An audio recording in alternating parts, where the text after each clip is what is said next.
How many times have you said the words, "I'm fine," when inside you felt like you were falling apart? This brave face, this performance of strength, is one of the most profound acts of self-betrayal we learn as human beings. We learn to be the strong friend, the resilient parent, the capable professional who never cracks under pressure. We learn to swallow our tears, to push down our sadness, to hide our vulnerability as if it were a weakness, a flaw, a burden to others. But have you ever stopped to ask, where does all that hidden pain go? The great psychologist Carl Jung had an answer. He taught us that every emotion we disown, every sorrow we deny, does not simply disappear. It is exiled, banished to a silent, unseen kingdom within our own psyche, a realm he called the shadow. And in that darkness, our pain does not die. It lives, it breathes, it evolves. It becomes a secret that we keep, even from ourselves. A secret that quietly drains our energy, fuels our anxiety, and shapes our destiny in ways we cannot comprehend. This is the next crucial step of our shadow work journey. To understand that your pain is not gone, it is simply in hiding. And today, we will begin to understand why. To start this sacred exploration, I invite you to join me in this space of non-judgment. In the comments, simply write, "I am here to understand." The performance of being fine does not begin in adulthood. It is a survival strategy we learn in the silent, often confusing theater of childhood. As children, we are exquisitely sensitive to our environment. We are masters at reading the unspoken rules of our family system. We learn very quickly what is acceptable and what is not. Perhaps you grew up in a household where emotions were seen as a sign of weakness, where you were told to stop crying or be a big girl. You learned a crucial rule: to be loved, I must be strong. My sadness is a burden. Or maybe you had a parent who was overwhelmed, anxious, or struggling themselves. You learned not to add your own pain to their plate. You became the easy child, the one who never caused trouble. You learned another rule: to be safe, I must be invisible. My needs are a threat. Or perhaps you were simply praised for your accomplishments, for your strength, for your resilience. You were the responsible one, the capable one. You learned the most seductive rule of all: to be worthy, I must be strong. My vulnerability is a failure. These are not just memories. According to Carl Jung, these early experiences become the architects of our psyche. They create the blueprint for our persona, the mask we present to the world. And more importantly, they determine what gets exiled to the shadow. The shadow, as Jung described it, is not inherently evil. It is simply a container, a vast, dark, fertile realm within us where we store everything about ourselves that we have been taught is unacceptable. Every tear you swallowed, every flash of anger you suppressed, every moment of fear you hid behind a brave face, every need for comfort you dismissed as needy, none of it disappeared. It was all carefully packed away and banished to the shadow. And in this inner world, a great separation occurs.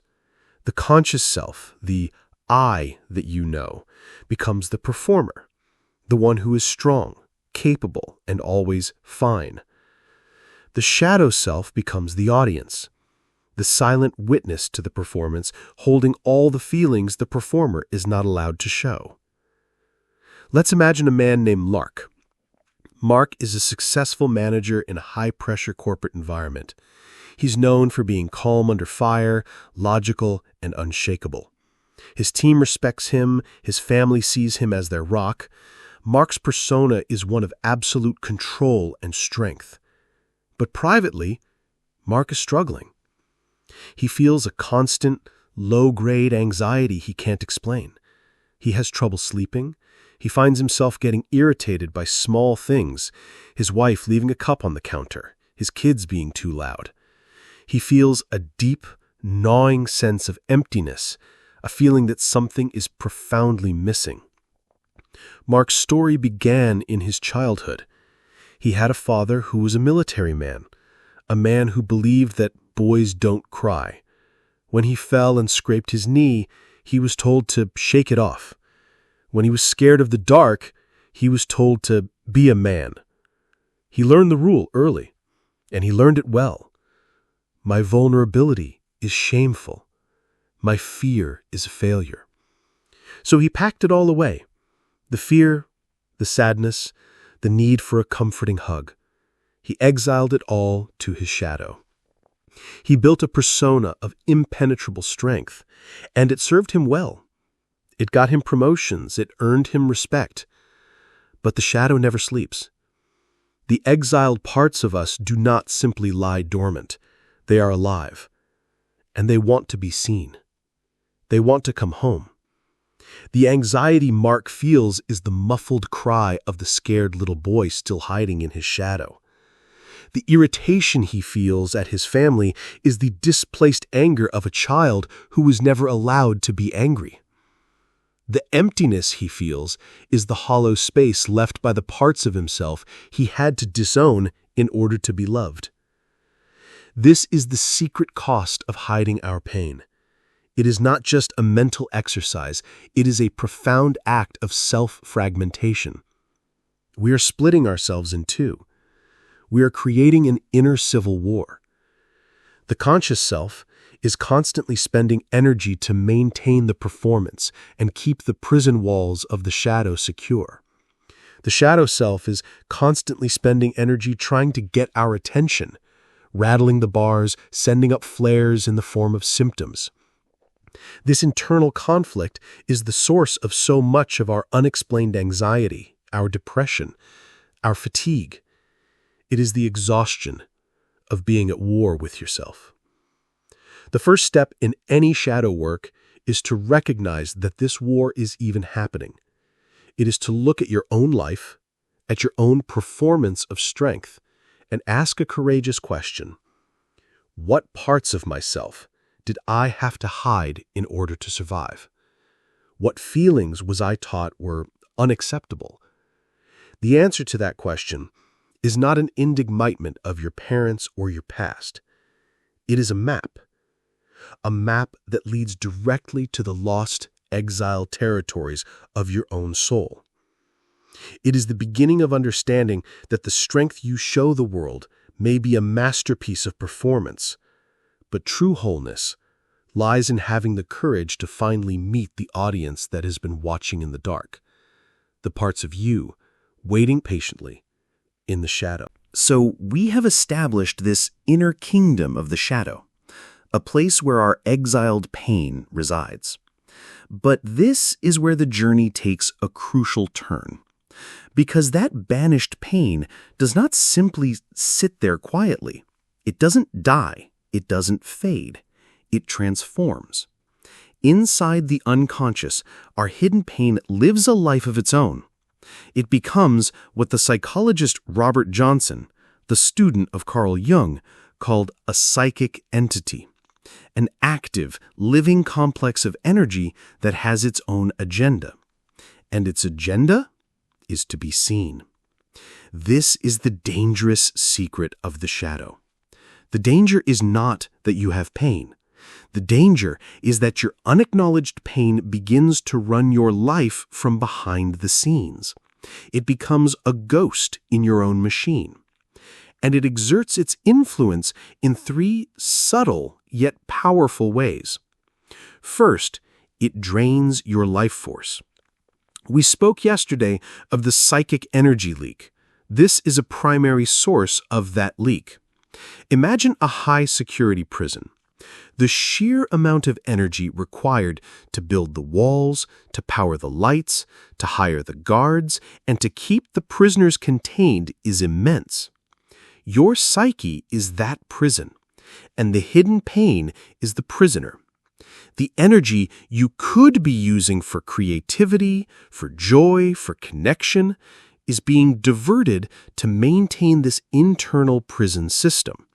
The stronger and more capable your persona is on the outside, the more energy is required to suppress the shadow on the inside. This is why the most competent people are often the most exhausted. Their strength is the very thing that is draining them.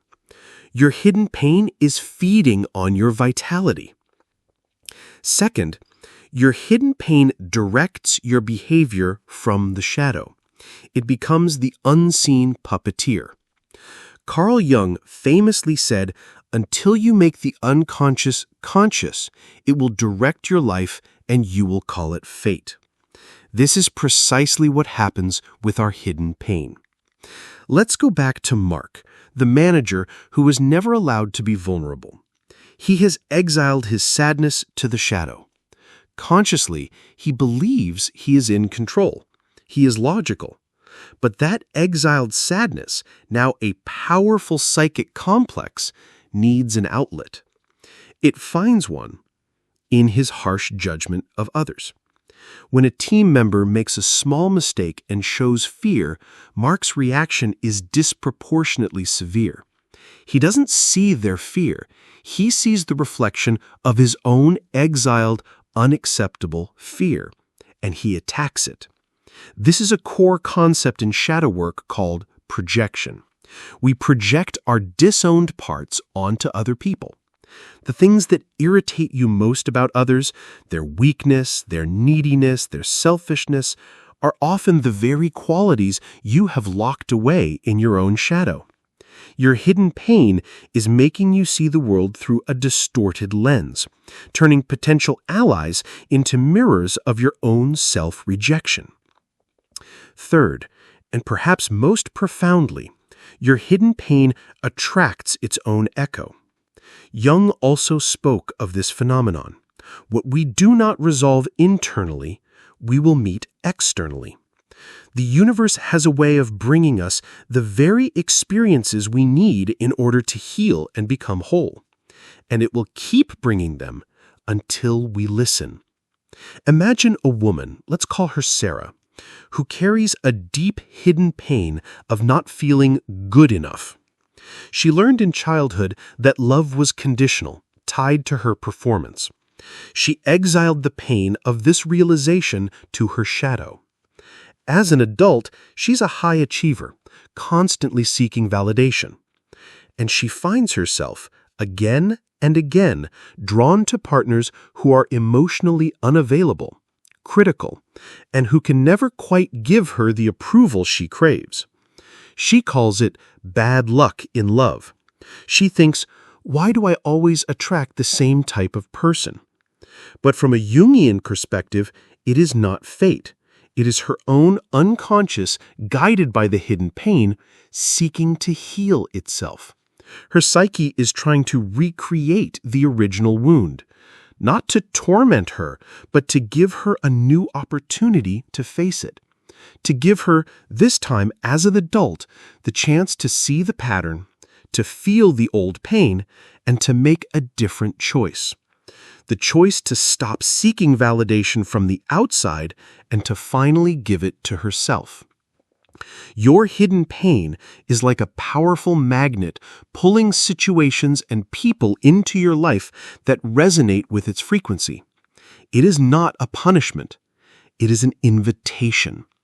A difficult, often painful, but ultimately compassionate invitation from your own soul to finally look at the wound you have been hiding. This is why shadow work is so vital. It is not about digging up the past for the sake of it. It is about turning on the lights in the basement of your own psyche. It is about meeting these hidden parts of yourself before you are forced to meet them in your external life. It is the act of taking responsibility for your own inner world so that you are no longer a victim of its unseen currents. It is about realizing that the ghost in the machine is not a monster. It is a lost part of you, a child who was told their feelings were wrong, a part of you that holds your deepest hurts, but also your greatest potential for healing. And all it has ever wanted is to be acknowledged, to be heard, to be welcome back home. The realization that our hidden pain is so active, so influential, can be unsettling. It can even feel overwhelming. The immediate question that arises is, so what do I do? Do I have to relive all my past traumas? This is a common fear, and it's a valid one. But this is where the true beauty and compassion of shadow work, as envisioned by Carl Jung, comes into play. The goal is not to storm the prison and drag the prisoner out into the harsh light.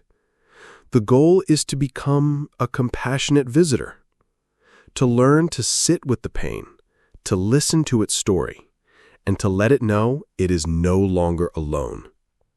This process is not about confrontation. It is about connection. It does not begin with a dramatic excavation of the past. It begins with a simple, quiet act of acknowledgement in the present. So, how do we begin this first gentle meeting? How do we open a line of communication with a part of ourselves we have spent a lifetime ignoring? I'm going to share with you a practice that I call the unsent letter to your pain. It is a simple, private, and profoundly effective way to begin this shadow work.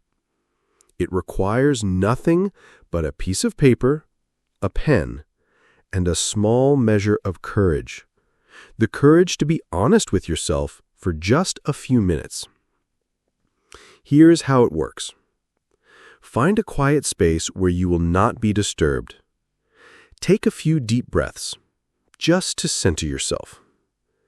At the top of the page, you will write a simple address. To the pain I have been hiding. And then you begin to write a letter. This is not a letter of analysis. You are not trying to figure anything out. This is not a letter of judgment. You are not scolding yourself for having the pain. This is a letter of pure acknowledgement. You can start with simple sentences. I know you were there. I know I have been ignoring you for a very long time. I feel you in my chest when my boss criticizes me. I feel you in my stomach when I feel lonely. I saw you today when I said, I'm fine, to my friend, even though I wanted to cry. You are giving the pain a voice. You are describing where it lives in your body. You are acknowledging the situations that trigger it. You might want to apologize to it. I am sorry I pretended you didn't exist. I am sorry I thought you were a weakness. I was afraid of what would happen if I let you be seen. As you write, do not censor yourself. Let the words flow. If tears come, let them come. Tears are a form of liquid truth. They are a sign that the exiled part of you is finally feeling seen. You might feel anger, or sadness, or even relief. All of it is welcome. This space is a sanctuary. Let's imagine Sarah, the woman who felt she was never good enough, doing this exercise. She sits down, her heart pounding a little bit. She writes, to the pain of not being good enough. And the words begin to pour out. I know you were there.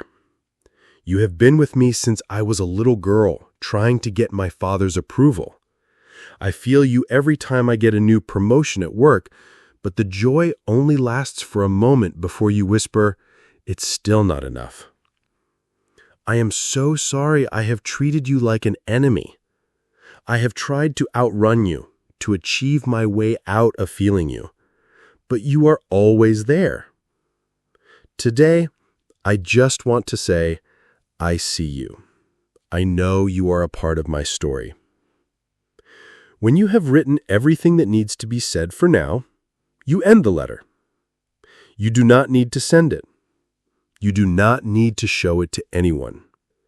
The healing is in the act of writing itself. You can fold the letter up and put it away in a special box. Or, if it feels right, you can perform a small ritual of release. You can safely burn it, imagining the pain transforming into light as it turns to smoke. Or you can tear it into small pieces and let it go in a river or bury it in the earth. The ritual is for you. It is a way of marking this conscious act of reconnection. What you have just done is monumental. You have taken the first step to end the inner civil war. You have changed your relationship with your pain. You have shifted from being its warden to being its witness. This simple act begins to change the very energy of the shadow. The pain once acknowledged no longer has to scream for your attention through anxiety or projection. It has been given a direct line of communication. The prisoner has been visited. And in that visit, there is a profound release of psychic energy. The energy you were using to keep the pain suppressed is now freed up for you. This is the beginning of integration, a core principle in the work of Carl Jung. It is the process of bringing the disowned parts of yourself back into the fold. Not to be controlled by them, but to learn from them. Because hidden within your deepest pain is also your greatest strength. The pain of not being good enough, once integrated, becomes the source of profound self-compassion. The pain of sadness, once honored, becomes the wellspring of deep empathy for others. Your shadow is not a monster to be slain. It is a treasure chest to be unlocked. And this practice, this unsent letter, is one of the first keys. It is a way of saying to the most wounded parts of yourself, you are welcome here. Your story matters. You are a part of me and I will not abandon you any longer. This is the true meaning of self-love. Not affirmations or bubble baths, but the courageous, compassionate work of turning towards the parts of yourself you were taught to hate and welcoming them home. Today, we have stepped into the quiet theater of the self. We have pulled back the curtain just a little on the performance of being fine. We've learned that this performance is a survival strategy born in childhood, designed to keep us safe and loved. But we've also discovered the secret cost of this strategy. The pain we hide does not go away. It is exiled to the shadow, where it lives a life of its own, draining our energy, directing our behavior, and attracting our fate. This is a profound realization, a foundational piece of shadow work. The work of Carl Jung teaches us that awareness is the first step toward freedom, and today you have taken that step. The practice of writing the unsent letter to your pain is more than just an exercise. It is an act of inner diplomacy, a peace treaty in the long war against yourself. It is a promise that you will no longer treat your pain as an enemy, but as an exiled part of your own sacred story. By doing this, you begin the holy work of integration. You are calling the lost parts of yourself home. And with each part that returns, you become more whole, more powerful, and more authentically you. But as you begin this journey of acknowledging your pain, another powerful figure will emerge from the shadow. a gatekeeper, a warden who has been enforcing the rules of your inner prison for your entire life. This figure is guilt. Why do we feel so guilty for having needs? Why does saying no to protect our own peace feel like a betrayal? How has guilt become the silent force that blocks us from living our own truth? Understanding this gatekeeper and learning how to meet it with wisdom is the key to unlocking the next door on this path. And that is the essential work we will explore together tomorrow on day 3 of our journey. For this week, your invitation is to practice the art of acknowledgement. Sometime in the coming days, find a quiet moment for yourself. Take out a piece of paper and write that letter. Give your hidden pain the gift of being seen, even if only by you. To honor this step and to share in the courage of this community, I invite you to leave a comment below. You don't have to share the contents of your letter. Simply write, "I wrote the letter," or "I will write the letter." These simple words are a powerful declaration, a statement that you are choosing connection over silence, wholeness over fragmentation, and the brave, beautiful, messy truth of who you are over the perfect, exhausting performance of who you are not. Thank you for your courage. The healing is already happening.